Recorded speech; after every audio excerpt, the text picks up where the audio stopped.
Okay, today we're going to finally get Noah off of the ark. He's been on that thing for years. Seems like. Okay, our scripture this morning is Genesis 8, verses 10 through 22. And he waited yet another 7 days, and again he sent the dove out from the ark. Then the dove came to him in the evening, and behold, a freshly plucked olive leaf was in her mouth. And Noah knew the waters had receded from the earth. So he waited yet another 7 days and sent out the dove, which did not return again to him any more.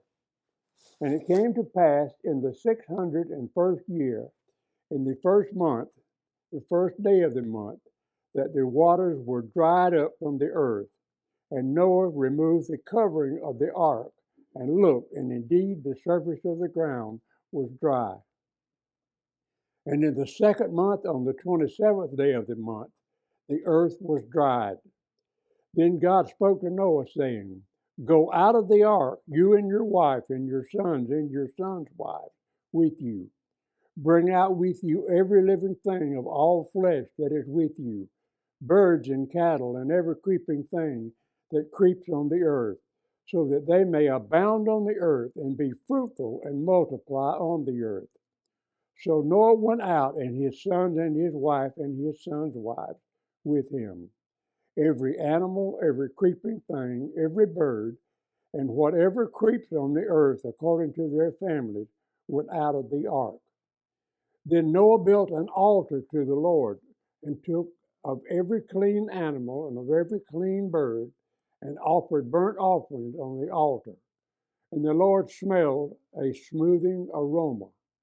Then the Lord said in his heart, I will never again curse the ground for man's sake, although the imagination of man's heart is evil from his youth. Nor will I again destroy every living thing as I have done.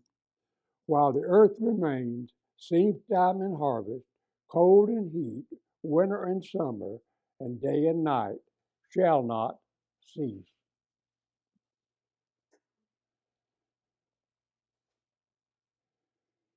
You know, when believers are searching the Bible for something encouraging to read, we're much more likely to go to Romans 8 than to Genesis 8. Romans 8 is one of the most heartening chapters in Scripture. But when you just look at Genesis 8, that mostly just describes God's mop-up operation after the flood. But the next time you find yourself in a storm, Genesis 8 can give new hope and encouragement, because the major theme of this chapter is renewal and rest after tribulation. This chapter records the end of a storm and the beginning of new life and hope for God's people and God's creation. Now, when you're going through a storm, it's easy to feel forsaken. Sometimes in our own storms, we wonder if the storm will ever end. Feeling forsaken is a normal human emotion that most of us have experienced, whether we admit it or not. Have you ever wondered if God was hiding from you? You're in a tight spot. To you, it's a big trouble. And God seems to be absent. You see, feeling desolate is nothing new to the people of God. Because when a feeling of desolation comes, we can just remember the song that says, God is still on his throne, and he will remember his own. Now, if you go to the very beginning of chapter 8, how does it open? And God remembered Noah. Now, the word remember is used in that verse doesn't mean to call to something that has been forgotten. God doesn't forget anything. He knows the beginning from the end. But as it's used here, it means to pay attention to fulfill a promise, and to act on behalf of somebody. And that's what God is doing here. He's remembering the promise that he made to Noah. He told Noah at the very beginning, build an ark, there's going to be a flood, but I'm going to bring you through that flood to the very end. And so to remember here means to act on behalf of another.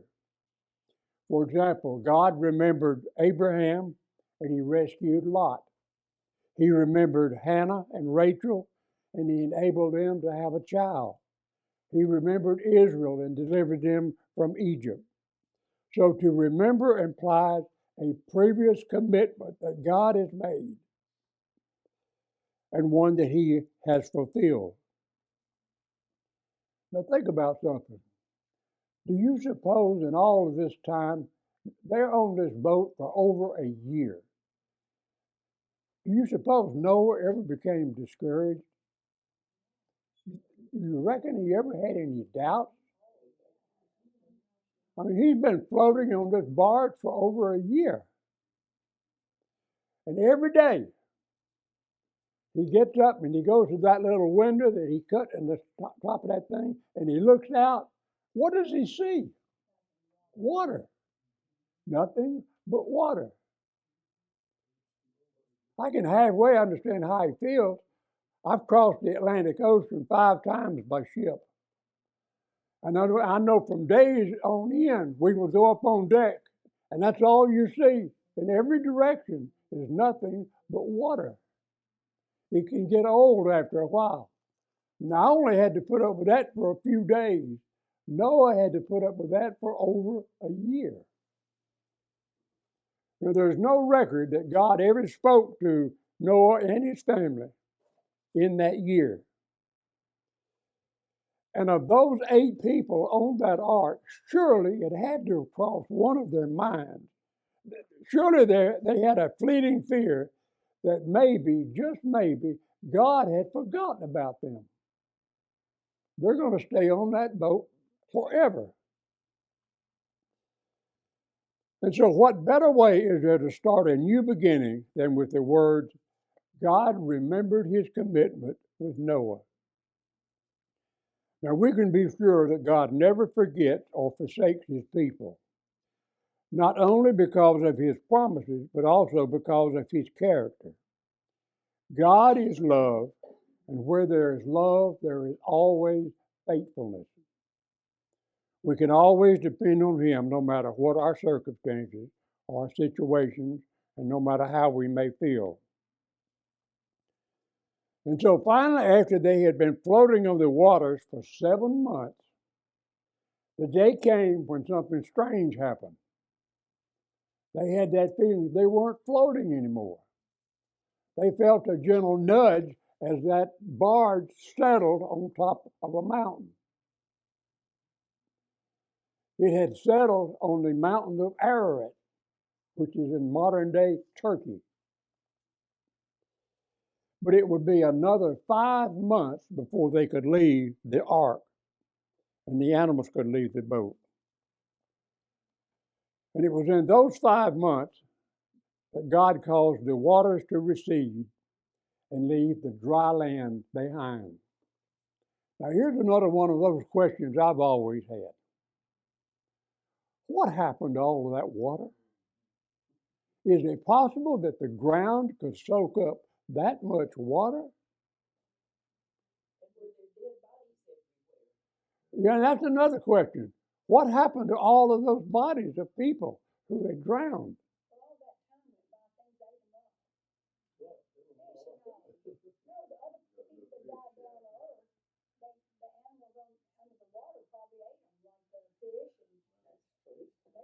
I guess that's possible. I guess the only answer is if God had wanted us to know the answer to these questions, he would have had Moses write it down.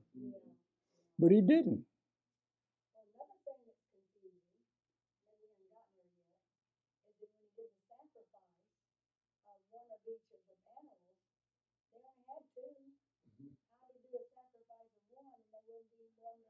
Well, when we get to the lesson moment, we're going to see God told Noah to bring 7 pairs of the clean animals.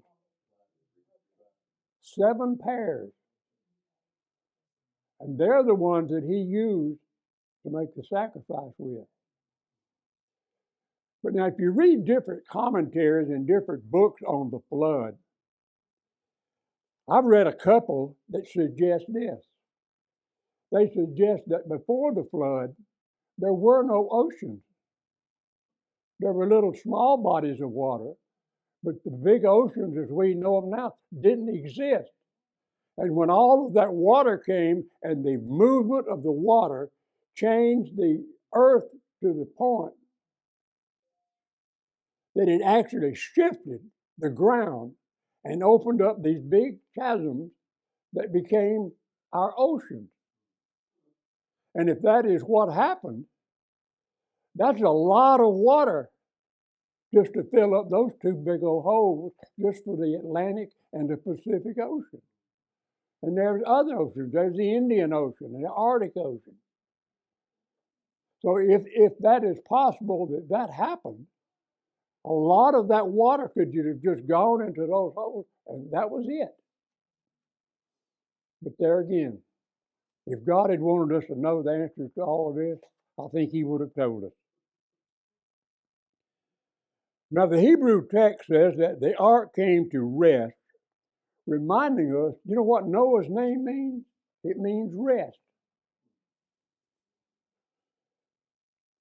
And Noah's father, Lamech, had hoped that his son would bring rest to a weary world. But now the ark is down, the water is subsiding, but it's going to be 5 more months before Noah could leave the ark. He's there sitting on that ark waiting for the Lord to tell him what to do. So now let's look at our text for today. We know that Noah had built this little window up in the top of the ark on the 3rd deck. And he opened it so that he could survey the world around him. Now, when he opened this window, he sent a dove out, and the dove came back. It obviously couldn't find anywhere to land. Well, he waited a week, and he sent the dove out again.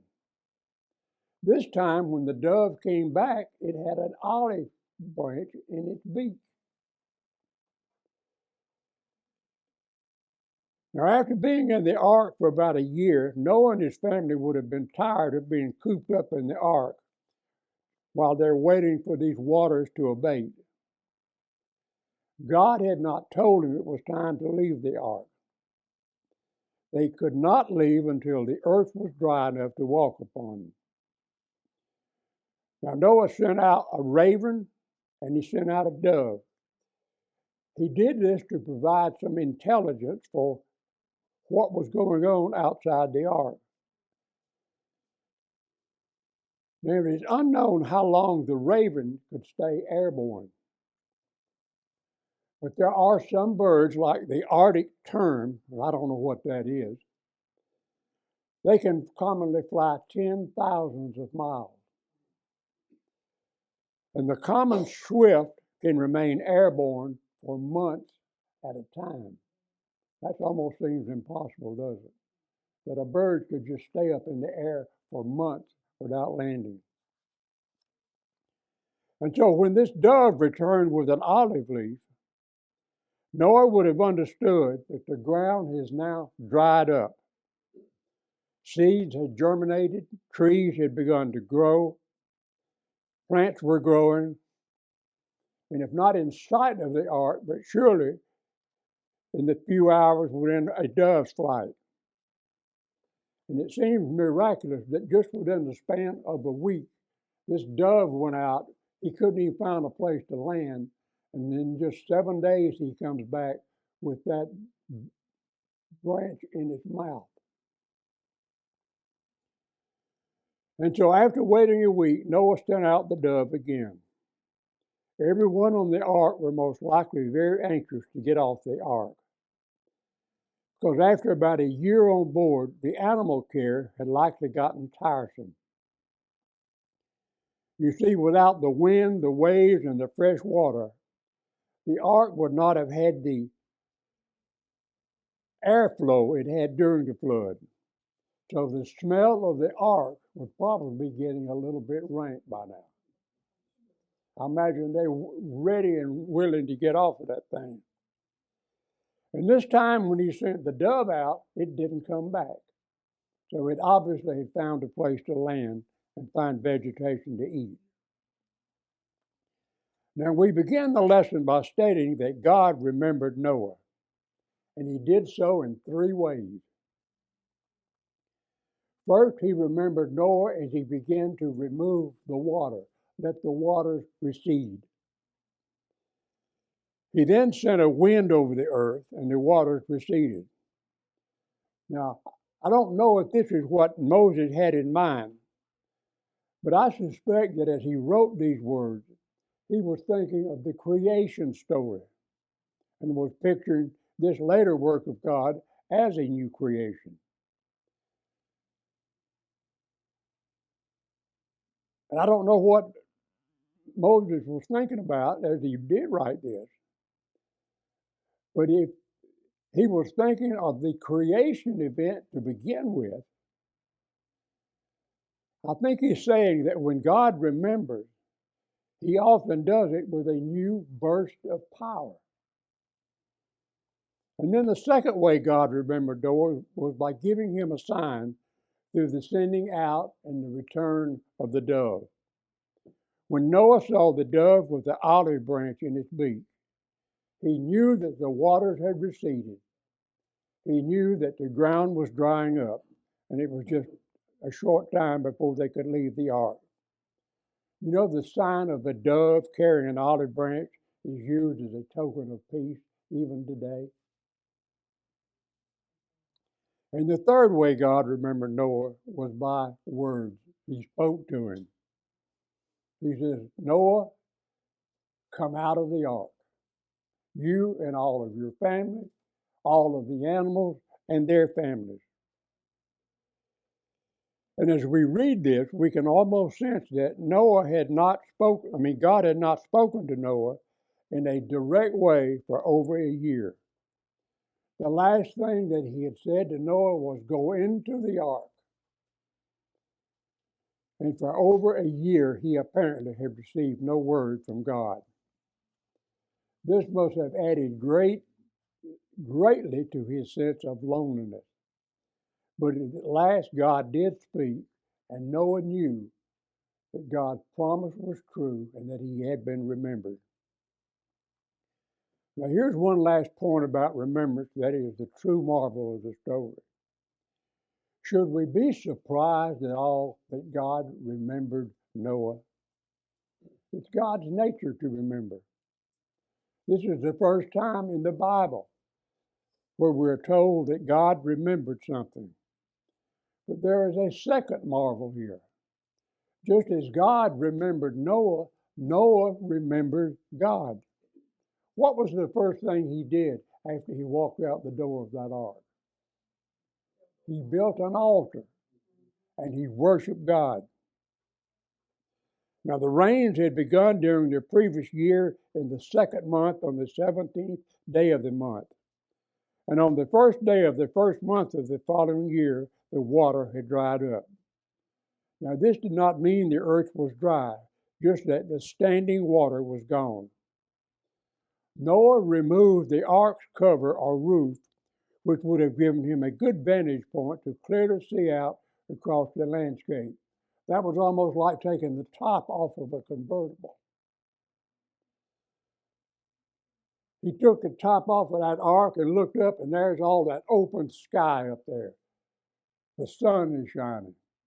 That must have been really heartening to him.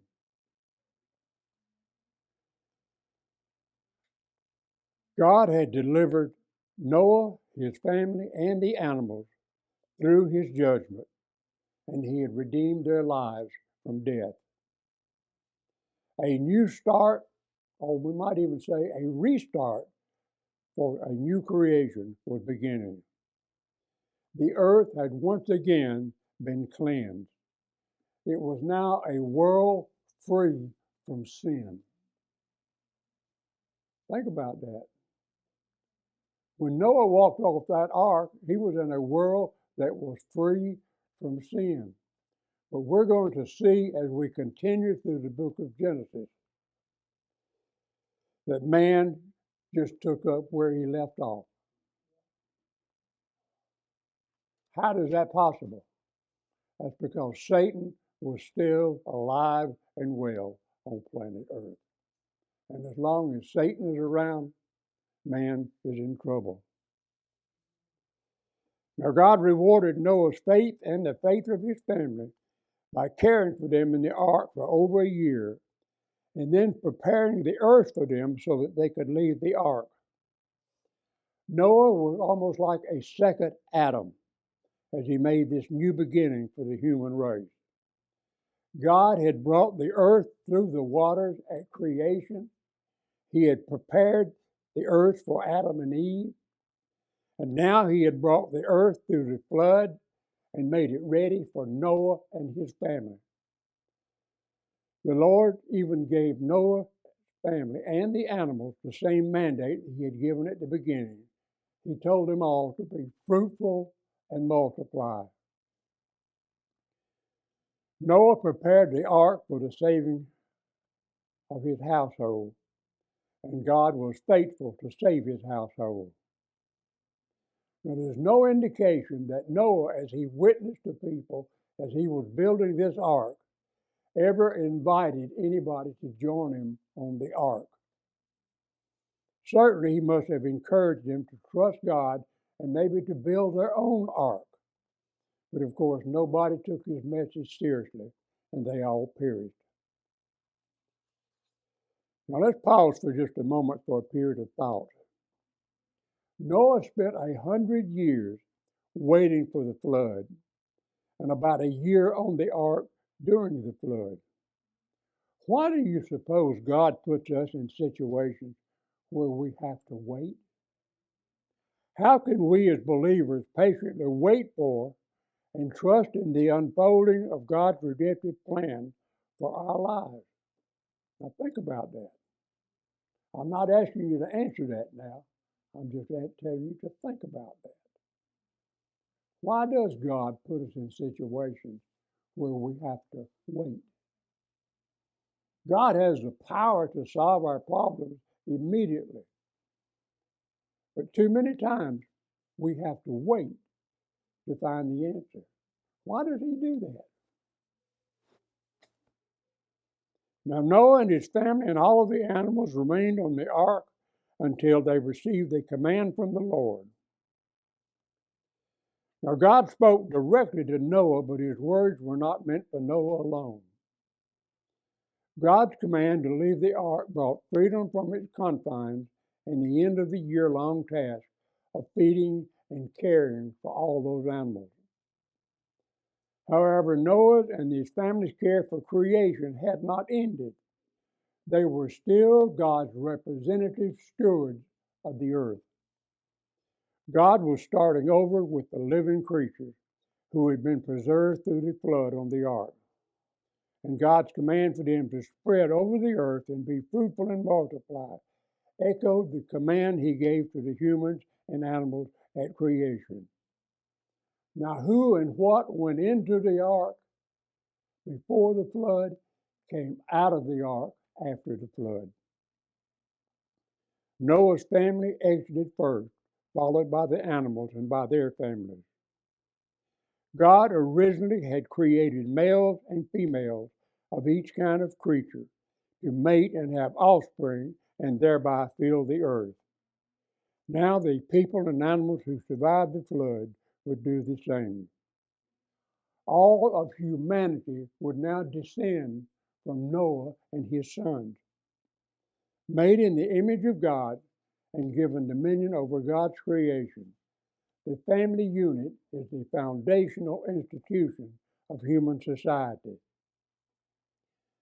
Now, the family was and is God's design for populating the earth, supporting and caring for one another, as well as being the basic economic unit of society. In ancient times, the family was based around a married couple and could include up to 3 or 4 generations of children and grandchildren and so forth, all who lived on the same land. Now, in those days, the family was led by the elder father. Children were welcome additions to every family. The members of the family worked together to provide for the family. They pulled together to care for and protect the family members, especially the elder, the infirmed, the weak, and the young. Every member of the family had its role to play for the overall good of the family. So God's design and expectation for the family was that the parents were to raise up their children to know God and His laws and His statutes. The father was responsible for leading the family in the worship of God. Now, after Noah stepped out of the ark and stood on the renewed earth, he was so filled with gratitude that his first act was to lead his family in worship. He built an altar and offered some of the clean animals as sacrifices to the Lord. Now, this altar that he built was most likely constructed out of either just plain earth or stones or rocks that he could scrounge up. Here again, this is the first reference in the Old Testament of someone building an altar. Noah's altar is described as being built to the Lord. He continued in the tradition of the line of Seth, who was Adam's son. Seth was the first to call upon the Lord in worship. Noah offered sacrificial burnt offerings of every kind of clean animal and clean bird. Now, the distinction between clean and unclean animals first appears before the flood, when God commanded Noah to take 7 pairs of every clean animal and clean bird into the ark. Now, either Noah already knew which animals God considered clean, or he knew by the animals which showed up at the ark at God's command. Now, Noah was a balanced believer.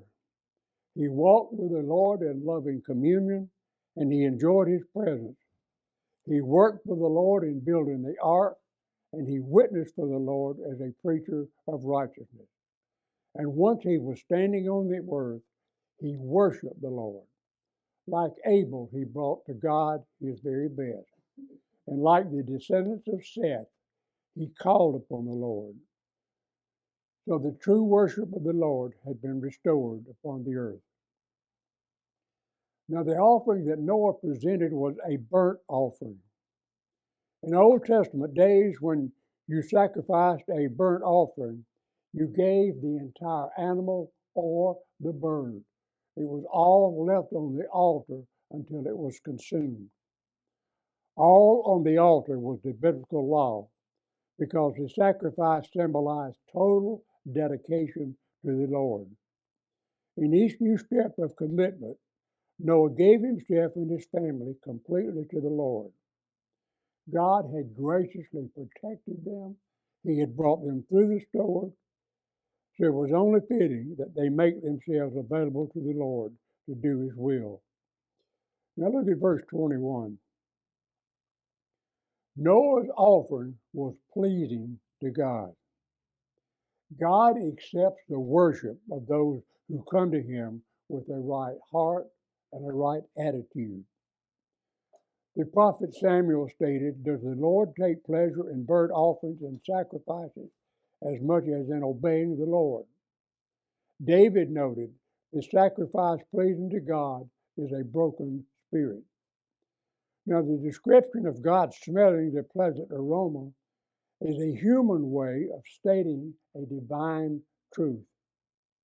God was satisfied with the sacrifice that Noah made to Him. He accepted it and was pleased with His people and their worship. If God refused to smell the fragrance of an offering, it meant He was displeased with the worship. Now, Noah was already viewed by God as the lone righteous man of his generation. God has already shown Noah favor in delivering him and his family through the flood. Even still, Noah and his family needed atonement. Noah's heart attitude was right before God, so God would accept his sacrifices. Now, although we're not told how he knew, Noah understood that the sacrifice he made had to be from a perfectly clean and healthy animal. And he also knew the proper method of sacrifice, which was a whole burnt offering. Now, Noah's burnt offering was pleasing to God and was a pleasing aroma to God's nostrils. Now, this description of God smelling the aroma of the sacrifice is not to be taken literally. What we have here is an example of anthropomorphic language. Now, I mentioned that word about a year ago and told you what it was. Anybody remember what anthropomorphic means?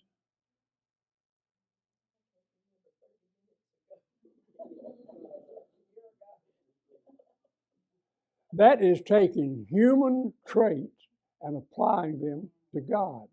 For example, God sees, but God doesn't have any eyes. God hears, but he doesn't have any ears. He can smell, but he doesn't have nostrils. God is spirit. It's hard for us to vision all of this. And so to say that God smelled the offering and it was a pleasing aroma, that's what they call this anthropomorphic language. It's taking a human trait and applying it to God. Got that? About a year from now, I'll ask you again.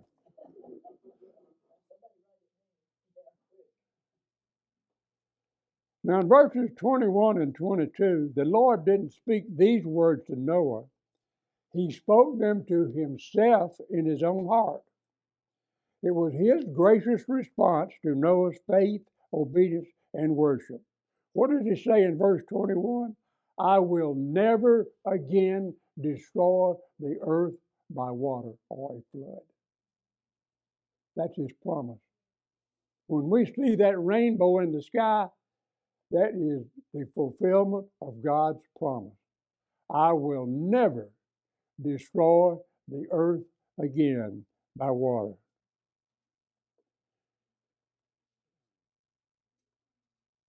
God had cursed the ground because of Adam's sin.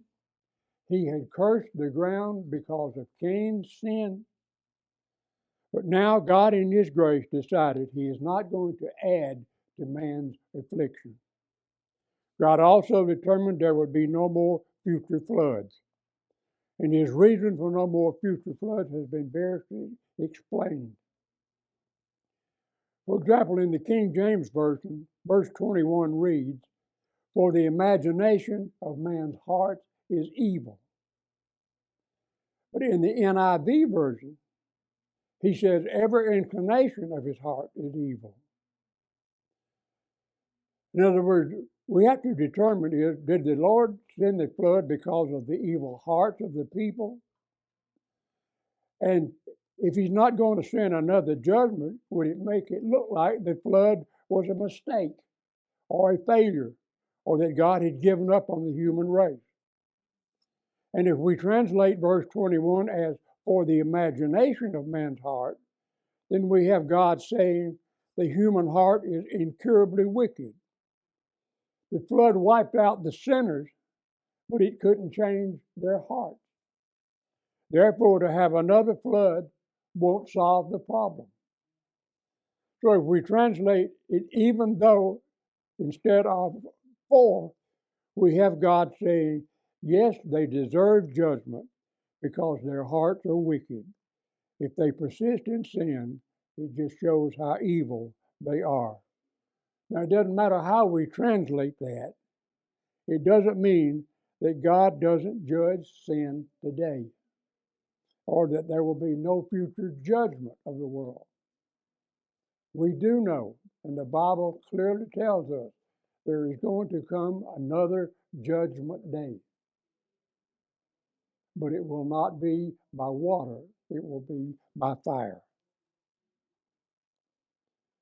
Now, the guarantee in 8:22 gives us hope and courage as we face an unknown future.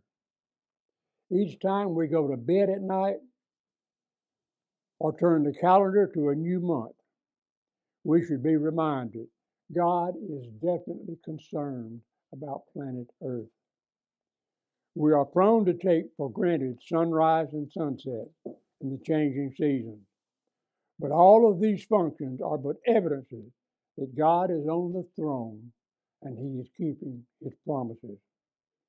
All creation preaches a constant sermon that assures us of God's loving care. As 1 Kings 8:56 tells us, we can trust his word, for there has not failed one word of his good promise. And that concludes the lesson this morning. Any questions?